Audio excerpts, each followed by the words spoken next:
In the first part of this title, I dealt with the responses that we like to give to social media postings of adults brutalizing children. I didn't make it clear that, one, we beat children because we can. Adults who are supposed to have been molded by caning behave in far much worse ways, and we cannot beat them because we can't. Two, the world has significantly changed, and the parenting and teaching skills needed haven't kept up with the changes. And three, if caning was supposed to work, our corrupt and generally mannerless society suggests that we probably did not get enough of it. In this episode, I expound on the complications of modernity that make caning a hopelessly outdated solution. Welcome. This is Modernity.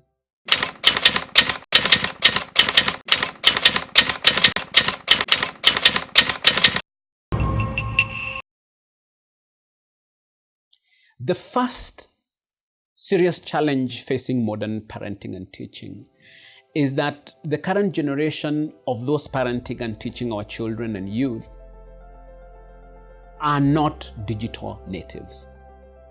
They are digital migrants. They migrated, and some still have not, from the 20th century analog world, where they grew up, to the 21st century digital world. Today's children, on the other hand, and our teenagers, are digital natives. They are light years ahead and are more adept at navigating a digital world than their parents and teachers. This gap is quickly proving unbridgeable. I can assure you that it will not be bridged by caning. Secondly, the parents and teachers of today grew up in the Kanu era. Shortly after independence, the Kanu regime started clamping down on democratic space. For the first 3 decades after independence, they instituted a political superstructure animated by the spirit of suppression, suspicion, violence, and authoritarianism. You did not question authority because the superstructure was like that. If you did, you did not get an answer. You got hit on the head and put back in your place. Like someone once said, that was a very dangerous time for you to be correct and the government to be wrong. Institutions were suppressed and replaced by orders from above and dire consequences. Citizens learned to accept dictatorship, harassment, violence, and exploitation as a way of life. Churches, families, schools, workplaces, and all other social institutions were small dictatorships molded around the big dictatorship. Society leaders modeled themselves along this dictatorial framework. Those in positions of power were to be feared. Bosses, pastors, teachers, fathers, chiefs, policemen were to be feared. I am sure most of my viewers will remember their teachers or even their parents as dictators and feared people. This is the era in which most of those parenting and teaching today grew up. You will accept that there are things that your teachers or your parents used to do or say that you cannot do or say to your children today. Again, here the gap grows.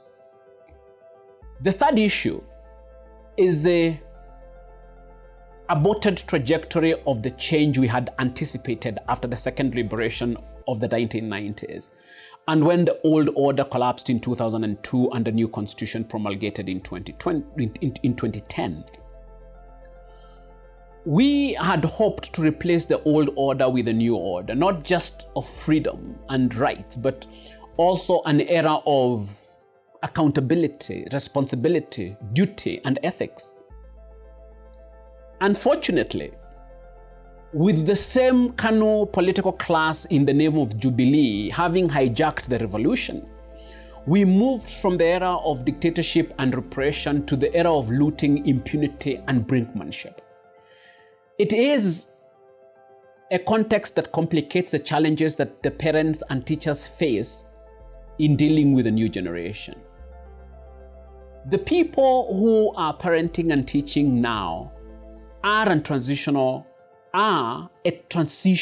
generation, what I would call a transitional generation, brought up in the old world of caning and dictatorship, but bringing up children in the modern world of pluralism, ICT, and individual liberties, unfortunately adulterated to become a context of impunity, intransigence, and self-centeredness, a chaotic and cacophonous world of haki yetu. Confused and overwhelmed by this context, parents have left the role of nurturing their children to the teachers. Unfortunately, most teachers are neither digital migrants nor Democrats. They are laggards and skeptics. Professionally, they are disillusioned and disenfranchised. When it comes to the new, free, and digital world, they are isolated, use the past as their point of reference, are suspicious of change and social class, and have a very negative attitude towards ICT. As a result, many of our teachers would want to maintain the status quo and suppress freedoms since they feel overwhelmed by the modern student in a world of liberty and individual freedoms. Most teachers think that technology is a hindrance to their school operations and will only adopt technology if forced to do so. Overwhelmed and disillusioned still, teachers want as little to do with the students as possible. I once saw a social media campaign pushed by teachers called #TeachAndGoHome. I can confirm that for a large majority of teachers in our schools, their contact with students is limited to the 40 minutes or 1 hour lessons inside the classroom. And in most cases, it is not contact. It is a preaching monologue, when actually it is not a hopeless diatribe telling the students how useless they are. Unable to deal with a changing world and unable to complete the stalled revolution, we are falling back on the familiar beat them. This proposal reflects the primitive attitude that is causing the disquiet among our youth in the first place. Confronted by a new pluralist, free, and digital world, confounded and confused by it, frustrated that our solutions to its challenges are not working, we proceed to propose that what we need is a higher dose of yesterday. To me, this call is the desperate ravings of a society unable to cope with and institutionalize change, unable to invent new tools and approaches to cope with a new reality and a new generation that is growing up in that reality. Let me be clear though, the youth will not be intimidated to silence the way we were. Caning uses brutal force, power, and authority to achieve dubious character change. It did not work because it works. It seemed to work because it was a tool of animating the general atmosphere of fear, violence, and suppression that was the hallmark of the old world. It was an instrument for its world. We have to accept that the world has changed and the old methods will not solve new world problems. It's over. George Bush put it well in 1989 at the eve of the fall of the Berlin Wall and the domino collapse of dictatorships around the world, including the Kenyan one, when he said, "In man's heart, if not in fact, the day of the dictator is over. The totalitarian era is passing, its old ideas blown away like leaves from an ancient lifeless tree. A new breeze is blowing, and a nation refreshed by freedom stands ready to push on. There is new ground to be broken and new action to be taken.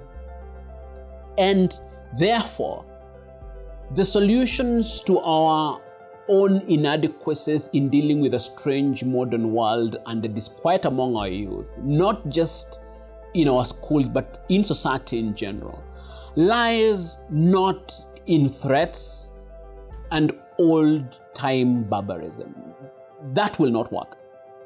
Our solution lies in the understanding that there is new ground to be broken and there is new action to be taken.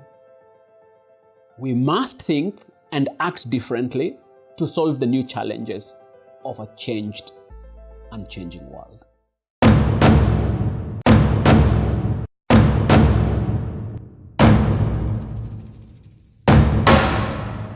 The teaching and parenting challenges in the modern world are new, sophisticated, and can be confounding and confusing to a generation of digital migrants who grew up in an earlier world.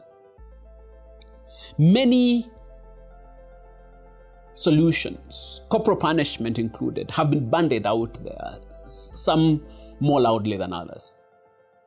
When you hear the solutions that are being bandied out there, the only measure you need to apply to know whether they will work in a changing and changed modern world is, do the proposals break new ground? Is there new action to be taken? If the answer is no, as in the proposal for corporal punishment, then you know the solution is hopeless. Most of the solutions that have been presented will fail this simple test. They will not work. We have been harassing the new generation about innovation and creativity. We should lead the way by being innovative and creative in coming up with solutions to their modern problems. When we propose such retrogressive measures as caning and banning this or that, we ourselves have failed the creativity and innovation test that we are pushing to them. None demonstrates this than the corporal punishment proposal. This is a new world, and this primitive proposal reflects the same attitude causing unrest in the first place. That is inability to change. It will not work. For Matters Arising, I am Professor Wanyama.